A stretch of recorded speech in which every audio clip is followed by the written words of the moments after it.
Assalamualaikum warahmatullahi wabarakatuh. Kami kelompok 1 dari program studi farmasi Universitas Muslim Nusantara Al-Wasliyah akan mempersembahkan sebuah video pembelajaran tentang protein. Perkenalkan, nama saya Habib Akbar dengan NPM 1921149095. Perkenalkan, nama saya Talidina Rizky dengan NPM 1921146067. Perkenalkan, nama saya Zahra Nabila Aini dengan NPM 1921144070. Perkenalkan, nama saya Sukma Gita dengan NPM 1921 Protein adalah sumber asam-asam amino yang mengandung unsur-unsur C, H, O, dan N yang tidak dimiliki oleh karbohidrat. Sebagai zat pembangun, protein merupakan bahan pembentuk jaringan-jaringan baru dan bertugas untuk mempertahankan jaringan-jaringan yang telah ada. Di dalam setiap sel yang hidup, protein merupakan bagian yang sangat penting. Oleh karena itu, pada sebagian besar jaringan tubuh, protein merupakan komponen terbesar kedua setelah air. Fungsi protein bagi tubuh manusia. Protein merupakan senyawa esensial bagi semua makhluk hidup, di mana sekitar 20% bagian tubuh kita bersusun atas protein, dan konsentrasi protein paling tinggi adalah terdapat di dalam sel-sel jaringan otot hewan dan manusia. Fungsi-fungsi protein. Yang pertama, protein itu berfungsi sebagai bahan substansi penting seperti hormon dan enzim pada tubuh. Yang kedua, protein berfungsi sebagai perbaikan, pertumbuhan, dan pemeliharaan struktur sel jaringan dari organ tubuh. Yang ketiga, protein sebagai sumber energi setelah karbohidrat. Jadi, bukan hanya karbohidrat saja yang berperan sebagai sumber energi pada tubuh kita, tetapi protein juga berperan sebagai sumber energi pada tubuh kita setelah karbohidrat. Yang keempat, protein mengatur dan melaksanakan metabolisme tubuh. Misalnya, sebagai enzim, protein mengaktifkan dan berpartisipasi pada reaksi kimia kehidupan manusia. Yang kelima, protein berfungsi menjaga keseimbangan asam basa dan keseimbangan cairan tubuh, sebagaimana senyawa penahan atau buffer, dan protein berperan besar dalam menjaga kestabilan pH tubuh. Dan sebagai zat larut dalam cairan tubuh, protein juga membantu dalam pemeliharaan tekanan osmotik di dalam sekat-sekat tubuh. Yang keenam, yang terakhir, protein berfungsi membantu tubuh dalam menghancurkan ataupun menetralkan zat-zat yang masuk ke dalam tubuh. Nah, jadi buat teman-teman semua, jangan lupa mengkonsumsi makanan yang mengandung protein dan karbohidrat yang cukup ya. Hai, saya Zahra Nabila Aini dengan NPM 1921144070. Di sini saya akan menjelaskan tentang klasifikasi dari suatu protein. Yang pertama, klasifikasi protein berdasarkan strukturnya. Pertama, ada protein globular dan protein serabut. Protein globular merupakan suatu protein yang umumnya berbentuk seperti bola 3 dimensi, di mana dalamnya banyak terdapat partikel polipeptida. Dan protein ini banyak digunakan sebagai transport dalam tubuh. Contohnya seperti albumin pada putih telur dan kosein pada susu.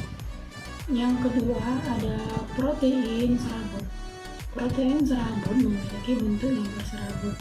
Pada umumnya protein larut dalam air, namun dalam fase kuat ataupun asam kuat. Protein ini banyak digunakan dalam pembentukan jaringan tendon dan serat dalam otot. Contoh dari protein serabut ini yaitu seperti kolagen, keratin rambut, dan pada tubuh. Selanjutnya yang kedua ada klasifikasi protein berdasarkan dengan fungsinya. Berdasarkan fungsinya, protein dibedakan menjadi 4, yaitu ada protein enzimatik, protein struktural, protein transport, dan protein penyimpanan. Yang pertama ada protein enzimatik. Protein enzimatik ini adalah suatu protein yang memiliki aktivitas katalin. Protein enzimatik ini berperan sebagai enzim untuk mempercepat atau mengkatalisis suatu reaksi tertentu dalam tubuh. Contohnya seperti urase, amilase, dan katalase. Kemudian yang kedua ada protein struktural. Protein struktural berperan penting dalam reaksi biokimia atau secara inert.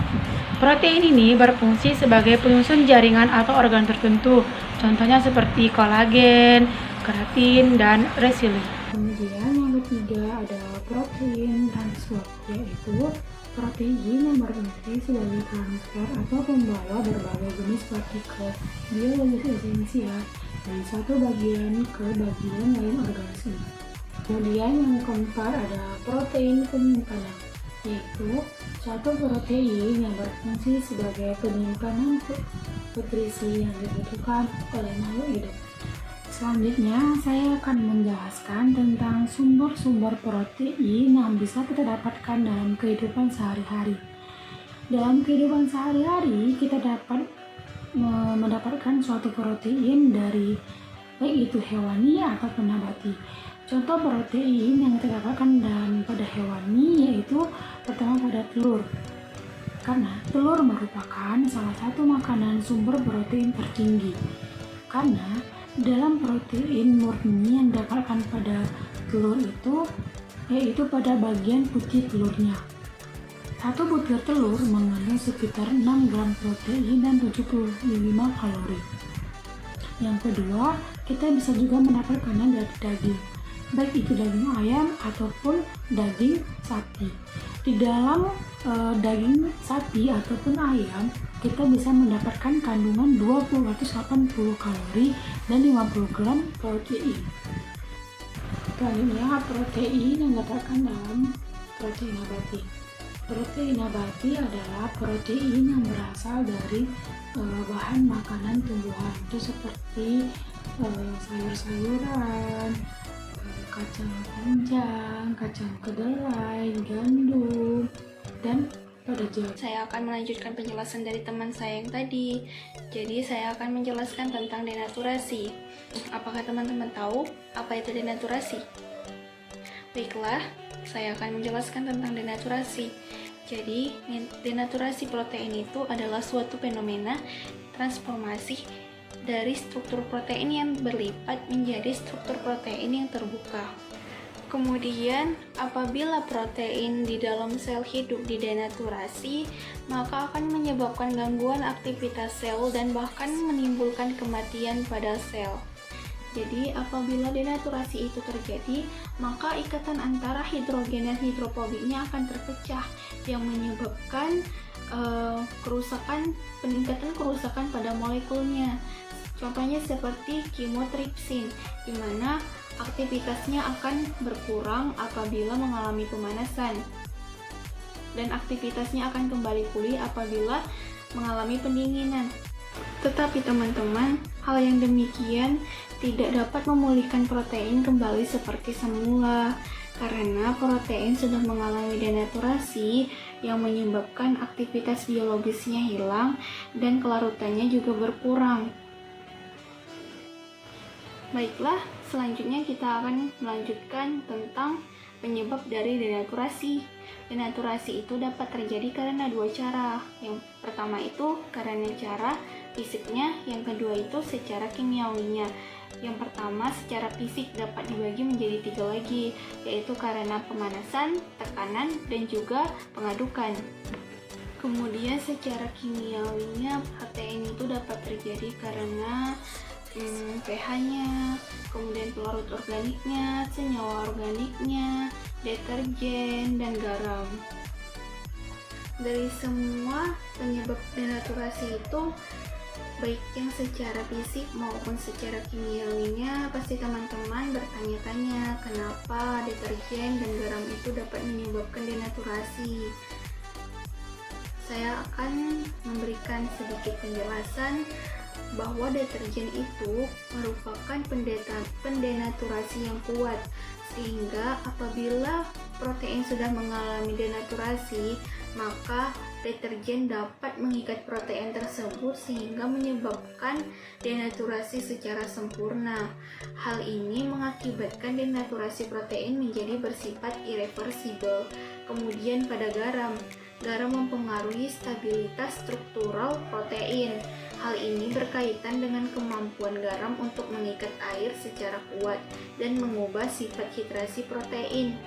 Pada konsentrasi rendah, garam menstabilkan struktur. Denaturasi protein dalam makanan biasanya dihasilkan karena pemberian suhu dan kadang-kadang dikarenakan oleh perlakuan mekanis. Contohnya perlakuan mekanis itu contohnya seperti pada telur nih. Jadi pengocokan putih telur itu akan menghasilkan busa yang disertai terjadinya denaturasi, di mana busa akan pecah seperti pada protein dan mulai mengendap. Kejadian ini disebut surface denaturation. Kemudian menurut uraian Lowe tahun 1955 yang mengatakan bahwa konsentrasi gula yang tinggi yang ditambahkan pada putih telur dapat mencegah terjadinya surface denaturasi. Apabila gula tersebut ditambahkan beberapa menit setelah pengocokan putih telur, maka surface denaturation dapat dihentikan. Jadi dalam kehidupan sehari-hari kita sering mengonsumsi telur, baik itu di dadar ataupun di mata sapi. Saran saya, apabila kita ingin mendapatkan protein yang sempurna tanpa mengalami denaturasi, maka kita harus memperhatikan cara pembuatan makanan kita. Seperti telur, saran saya sebaiknya kita mata sapi atau setengah matang saja, karena dan juga banyak protein yang masih terkandung di dalamnya. Apabila sudah di dadar yang melalui proses pengocokan, maka itu akan menyebabkan struktur dari protein di dalam telurnya akan rusak. Begitu pula pada susu, apabila kita menggunakan air yang panas untuk melarutkannya, maka itu akan menyebabkan protein yang terkandung di dalam susu tersebut mengalami denaturasi. Lain halnya jika kita menggunakan air yang hangat, maka struktur proteinnya masih tetap terjaga di dalam susu. Begitu teman-teman. Jadi dari sini ke depannya agar kita mendapatkan kesehatan yang baik. Sekian video pembelajaran dari kami. Jangan lupa like, Comment, share,